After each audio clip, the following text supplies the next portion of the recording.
Okay, hello again everyone. This is the Demon Forever, returning to Dark Souls. And last time we left in front of this gate, this fog gate. And I decided to change out my equipment.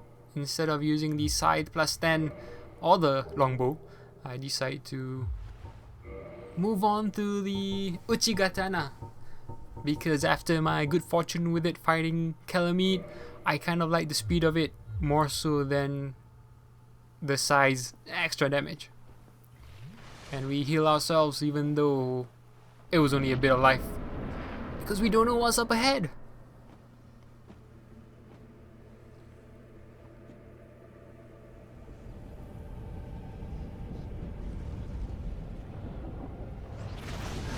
And this is the hand that brought us here, that brought us back in time.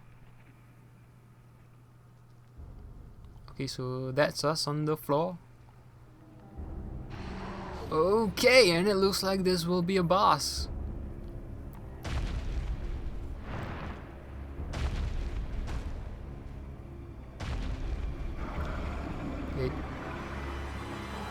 It kind of looks like a big Titanite demon. So this is Manus.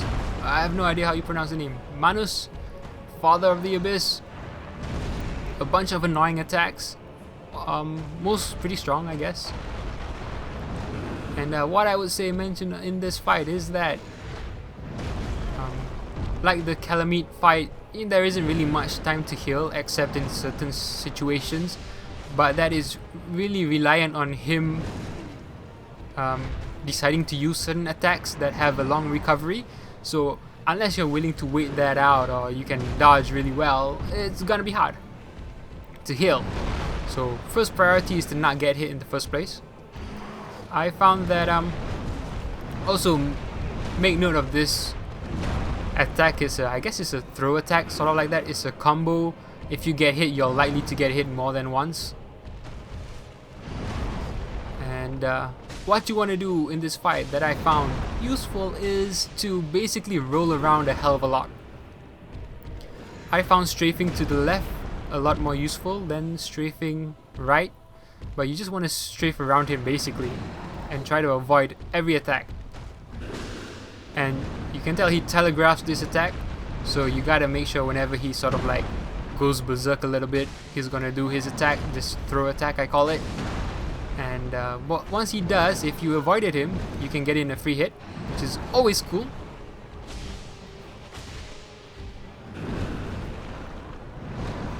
So yeah, you just want to dodge around every time. Just couldn't dodge in time. As you can see, it can deal a whole lot of damage. It's a really strong attack. The one thing I will say, like I said, the one thing about dodging is like the Knight Artorias fight. You don't dodge when he does when he starts his animation, his attack animation. You dodge at basically the last possible second. You dodge, and once you can get that down, you can dodge practically every one of his attack except for maybe his throw attacks and his, well, these attacks, which are kind of like magic attacks. You just want to avoid them as much as possible. And yeah, usually rolling to the left is much better than rolling forward and backwards, except in one instance where he jumps up, yeah, like this. In that instant, it's always better to roll forward or backwards, I feel. Now for his throw, this throw, I'm not sure if you can avoid it any other way except rolling away quickly. Like there, I was a bit too greedy, tried to get into attacks and I got punished for it. And there, luckily, like I said, healing is a risk. So you do it, if you feel comfortable with it. A lot of times you'll probably get hit, but so what? Again, get hit.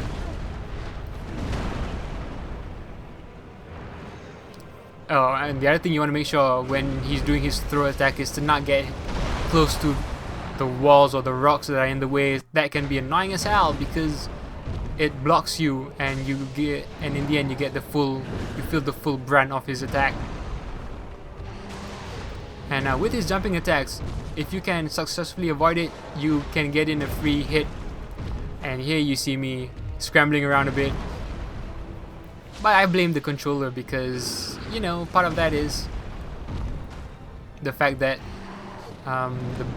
the gestures are mapped to the L3 button on my controller, Logitech controller, so sometimes I accidentally hit L3 while trying to maneuver around and I get hit. I'm not quite sure what that attack does. It seems like a range attack, and this is a sort of attack that follows you.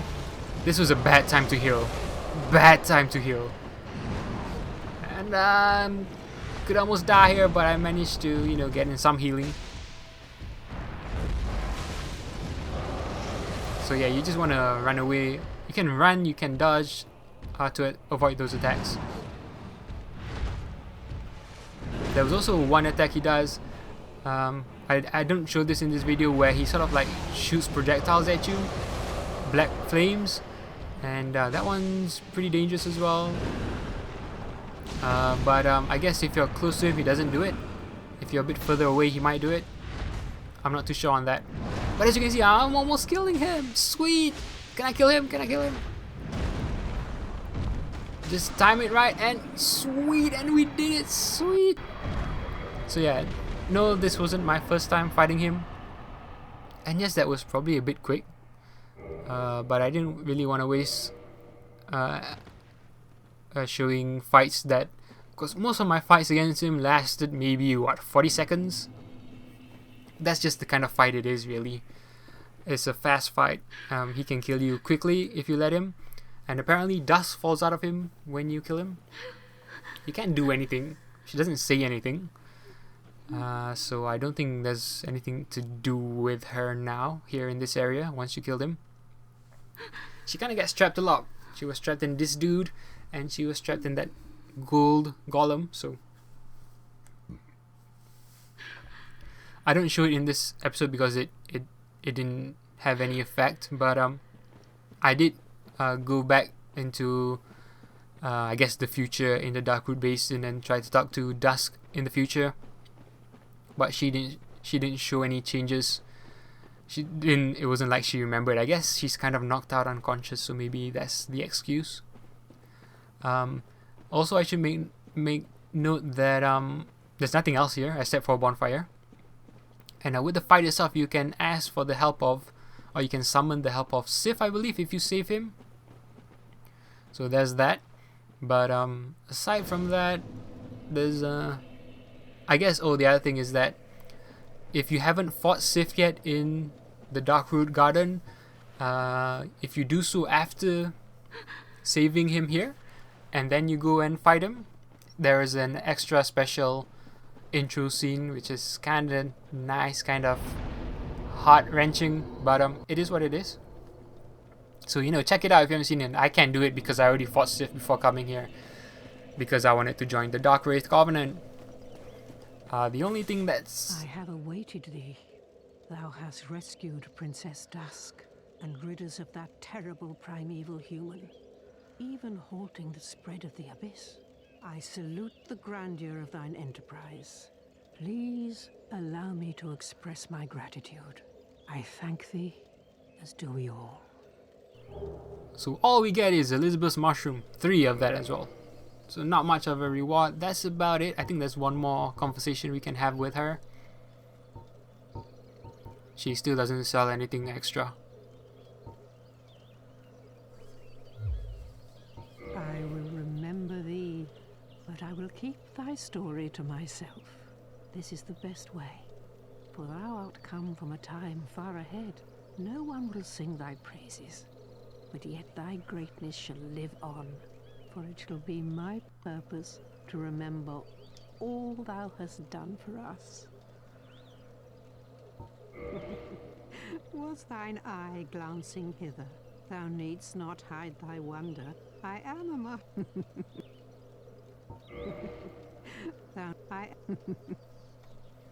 So there's no more conversations with her, and that's basically it for this episode and this playthrough, basically, of Dark Souls. I know that this last boss fight was really quick, but that's kind of the nature of the fight. You know, you have to hit him and hit him quickly, hit him hard, and hope he doesn't kill you. Like I said, I could have shown you a few other fights, but they were all like 40 seconds and kind of pointless. I run back here just to see if there's anything different, but dusk is no longer here anyway, so no big deal. And so yeah, I mean, that's it for this playthrough. I guess for this extra DLC, it was fun. It was about, I don't know, 8 hours extra content or something like that. And fighting Manus itself, like I said, the only real advice I can give is just to time your dodging right. You need to do it near when he's about to hit you, not when he starts his animation. For almost all of his attacks, basically, even the jumping one. And he doesn't start using his magic attacks until later on. So that's it for this episode, really. Thanks for watching, and thanks for sticking by with me in this playthrough.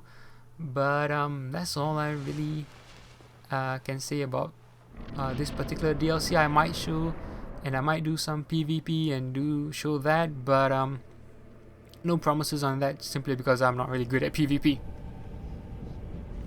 But we'll see how that goes. This will be like technically the official ending for this DLC content. Boss fights were fun, Artorias was fun, Manus was fun, and Calamite was, I guess Calamite was my personal favorite of the 4. I guess, I think, simply because it felt like there was more to that fight than perhaps the Artorias or the Manus fight. I mean, Artorias, once you got to kill what's his name? Once you got to interrupt his power-up ability, it was kind of not so hard. You only had to figure that out.